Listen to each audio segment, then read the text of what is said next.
Every time an American soldier pulled the trigger in World War I, and every time they held the line in World War II, they had a secret weapon, a weapon forged in the heartland of America. What you're looking at is Picher, Oklahoma. Today, it is a toxic ghost town.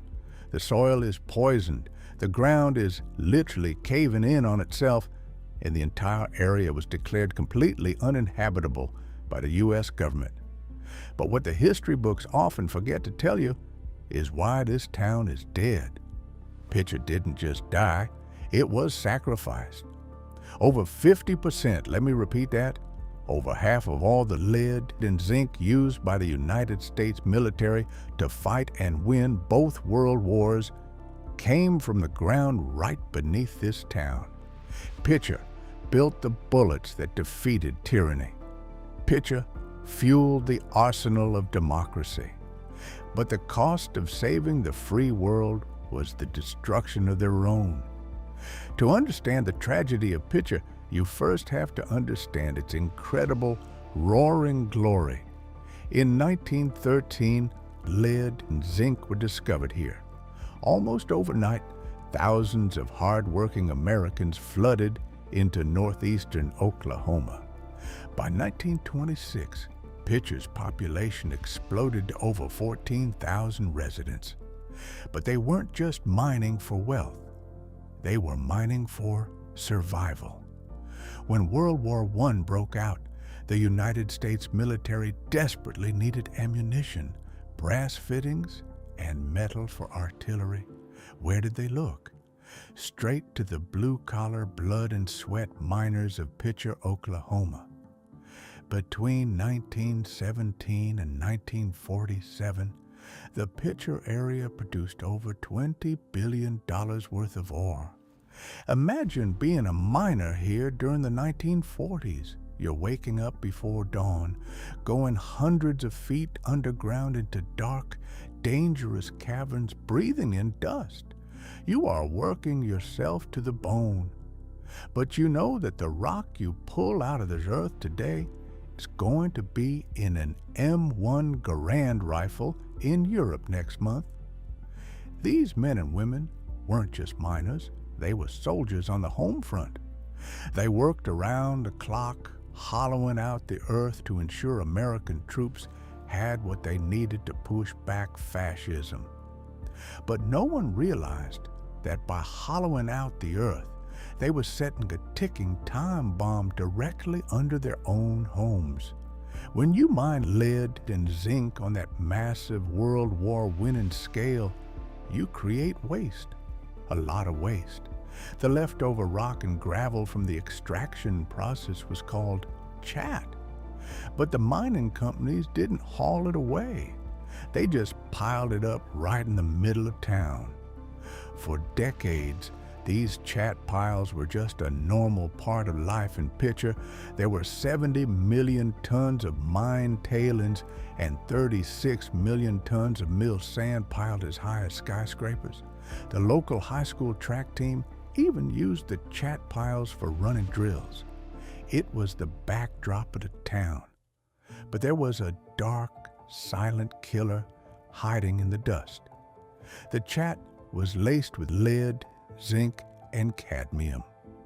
You have to remember, the patriotic people of this town trusted the industry and the government. They had won the wars. But by the 1980s, the horrible truth could no longer be hidden. The water running through the local tar creek turned a bright, toxic orange. But the real tragedy? The children. In 1994, the Indian Health Service tested the blood of kids living in Picher. The results were horrifying. 34% of the children tested had severe lead poisoning. More than a third of the town's youth were suffering from toxic exposure that causes lifelong neurological problems, learning disabilities, and stunted growth. The town that gave its lifeblood to America was now literally watching its children be poisoned by the very materials that saved the country. As if the toxic dust wasn't enough, the very foundation of Picher was beginning to give way. Remember when I said they hollowed out the earth? They didn't just dig a few tunnels. The ground beneath Picher was described as Swiss cheese. They had mined so aggressively to meet wartime quotas that they left virtually no support pillars. By the late 20th century, the earth began to collapse. Sinkholes opened up randomly, swallowing entire backyards, roads, and threatening homes. In a 2006 study, the Army Corps of Engineers made a chilling discovery. 86% of the buildings in Picher, including the local school, were badly undermined and could collapse into the earth at any given moment. It was official. The Environmental Protection Agency declared Picher a Superfund site. The government offered federal buyouts to the residents, essentially telling them, "You have to leave. Your town is too toxic to live in, and the ground will literally swallow you." For a community built on grit, American pride, and generational roots, it was devastating. Some took the money and left, but others, true, stubborn, patriotic Americans, they dug their heels in. They said, "This is our home. We aren't leaving." But Mother Nature had one final cruel card to play. May 10th, 2008.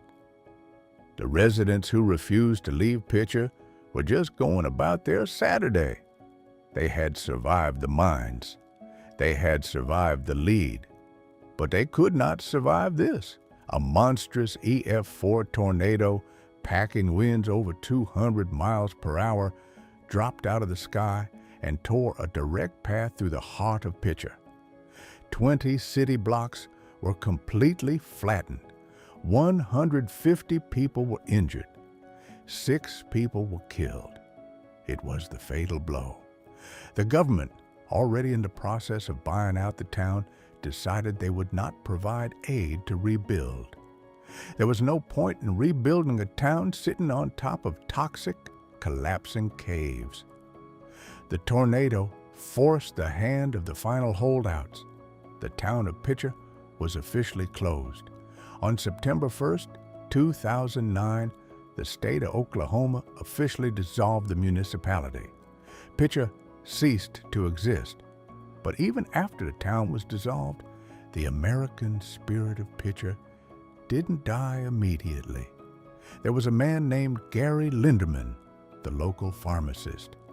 He was affectionately known as the last man standing. He vowed to keep his pharmacy open as long as there was a single person left in the area who needed him. He stayed in the toxic wasteland, serving his neighbors, until he passed away in 2015 at the age of 60, a true hero to the very end. Today, Picher is reclaimed by the wind. The buildings have mostly been demolished. The streets are empty. But we cannot let this town be remembered just as an environmental disaster or a ghost town. Picher, Oklahoma, is a monument to American sacrifice. The men and women who breathed in that dust, who built those chat piles, and who suffered the consequences decades later, are the reason our grandfathers had the bullets to fight back against tyranny in Europe and the Pacific. They gave their health, their homes, and ultimately their entire town to save the free world. Next time you think about the greatest generation, don't just think about the generals and the soldiers. Think about the miners of Picher. Thank you for watching. If you think this town's sacrifice deserves to be remembered, please hit the like button, share this video, and subscribe. Let's keep their memory alive.